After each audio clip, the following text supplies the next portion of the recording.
راستہ تھوڑا خراب ہے. یہ میں نہر پہ پہنچ گیا ہوں جی. یہ نہر ہے, تھوڑا سا آگے ہو جاؤں تو پھر میں اس کو کلوز کروں گا.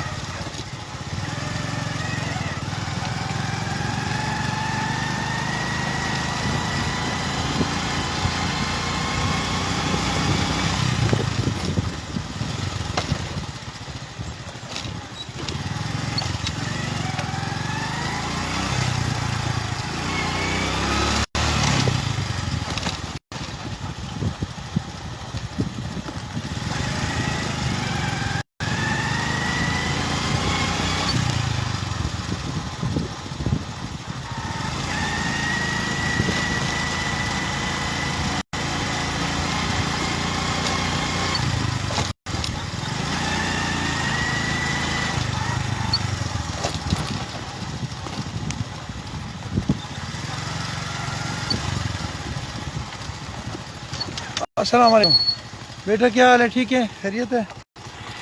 یہ یہاں پہ پل ہے نا قریبی. اچھا جی, یہ وہ راستہ ہے جو میں ڈسکس کرنا چاہ رہا تھا, اور بہت عرصے سے میرا خیال تھا کہ میں اس راستے سے گزر کر اس کو ڈسکس کروں گا کہ یہ تقریباً کوئی 2 کلومیٹر یا 2.25 کلومیٹر ہے.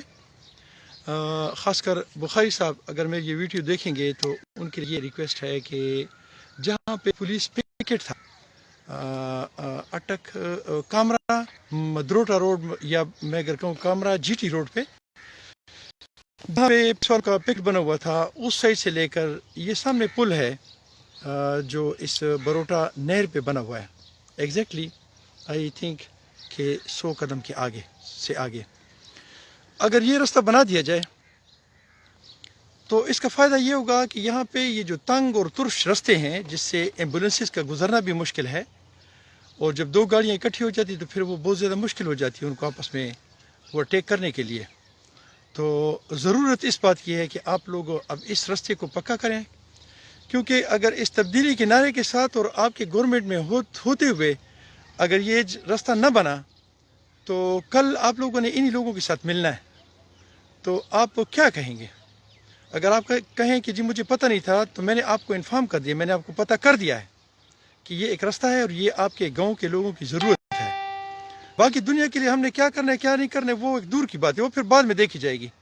وہ جس طرح کہتے ہیں نا کہ جی میں لندن 100 گز دی چھال لائی سی, تو چھال تو ادھر دیکھی جائے گی, وہ پھر بعد میں دیکھیں گے. سب سے پہلے اپنا ہمارا جو گاؤں ہے اس کے جو مسائل ہیں اس کو دیکھا جائے, اس کو صاف ستھرا کیا جائے, اس کو سیٹ کیا جائے, تاکہ یہ لوگ آئندہ بھی آپ ہی کو ووٹ دیں. میں اکثر کسی کو نہیں ریکویسٹ کرتا کہ میری ویڈیوز کو لائک کریں یا اس کو شیئر کریں یا کمنٹ کریں, کیوں آپ کی اپنی مرضی کرتے تو کریں, نہیں کرتے تو نہ کریں. لیکن ایسی ویڈیوز جو میں قوم اور ملک کے لیے بناتا ہوں, اپنے بچوں کے لیے بناتا ہوں, اس کے لیے میں آپ کو خصوصاً ریکویسٹ کروں کہ میری لائیو ویڈیو جو ہے اس کو لائک بھی کریں, اس کو شیئر بھی کریں, اس پہ کمنٹ بھی کریں. اور جن لوگوں کا ان لوگوں کے ساتھ یہ جو اقتدار میں بیٹھی ہوئی بڑے بڑے کرسیوں پہ بیٹھے ہوئے لوگ ہیں ان کے ساتھ تعلق ہے, تو ان کو کہیں بھی یا دہانی بھی کریں کہ یہ آپ لوگوں کا کام ہے اور یہ آپ کریں. اپنا بہت سارا خیال رکھیں اور مجھے اپنی دعا میں یاد رکھیں. السلام علیکم ورحمۃ اللہ.